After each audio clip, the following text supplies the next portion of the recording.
Parody ഗാനങ്ങളാണല്ലോ ഇപ്പം ചർച്ചാ വിഷയം. നമ്മുടെ മനസ്സുകളിൽ തങ്ങി നിൽക്കുന്ന നിരവധി പരസ്യങ്ങളില്ലേ പാരഡി ഗാനങ്ങൾ മനോഹരമായി ഉപയോഗിച്ചത്.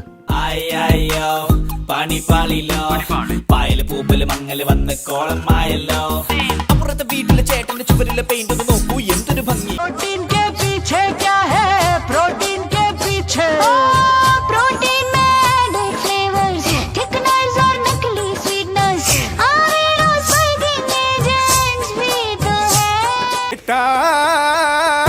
ഞാനും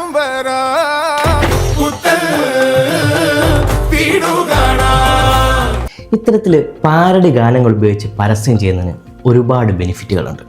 ഒന്നാമത്, ഇതിന് കോസ്റ്റ് എഫക്റ്റീവാണ്. ഇതിൻ്റെ മെയിൻ കഥാപാത്രം അതിലെ ആ പാട്ടാണ്. നമുക്ക് വലിയ ബ്രാൻഡ് വാല്യൂ ഉള്ള ആളുകൾ വേണ്ട, വലിയ സംവിധാനങ്ങളൊന്നും വേണ്ട, ആ പാട്ടുകൊണ്ട് തന്നെ നമുക്ക് ഹിറ്റാക്കാൻ സാധിക്കും. ഹിറ്റായ പാട്ടുകൾ ഉപയോഗിച്ചുകൊണ്ട് ചെയ്യുമ്പോൾ ആ പാട്ടിനോട് ജനങ്ങൾക്ക് ഇമോഷണൽ അറ്റാച്ച്മെൻ്റ് ഉണ്ട്. അത് നമ്മുടെ ബ്രാൻഡിലേക്കും കൊണ്ടുവരാൻ നമുക്ക് സാധിക്കും. ജനങ്ങളുടെ ഓർമ്മകളിൽ തങ്ങി നിൽക്കുന്ന പാട്ടാകുമ്പോൾ ആ പാട്ടിലേക്ക് നമ്മുടെ ബ്രാൻഡിൻ്റെ മെസ്സേജ് സന്നിവേശിപ്പിച്ചാൽ അത് ജനങ്ങളുടെ മനസ്സിൽ തങ്ങി നിൽക്കും.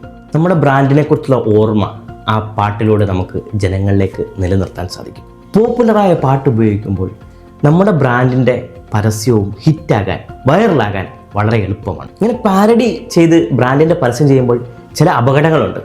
ഒന്നാമത് കോപ്പിറൈറ്റിൻ്റെ ഇഷ്യൂ ആണ്. മറ്റൊന്ന്, നമ്മുടെ ബ്രാൻഡിനെ ചീപ്പായി പോകുന്ന രീതിയിലാകരുത്. ചിലപ്പോൾ അതിൻ്റെ വരികളൊക്കെ ചിലപ്പോൾ നെഗറ്റീവായി മാറാൻ സാധ്യതയുണ്ട്. മറ്റൊന്ന്, പാരഡി സോങ് തന്നെ ആയിരിക്കണം. അല്ലെങ്കിൽ എന്താ വെച്ച് കഴിഞ്ഞാൽ നമ്മൾ ഉദ്ദേശിച്ചതിന് നേരെ നെഗറ്റീവായിരിക്കും സംഭവിക്കുക. എത്ര കുഞ്ഞു ബ്രാൻഡാകട്ടെ, പാരഡി പാട്ടുകളോടൊരു പരസ്യം ചെയ്തു നോക്കൂ, വളരെ എളുപ്പം ഹിറ്റാവും.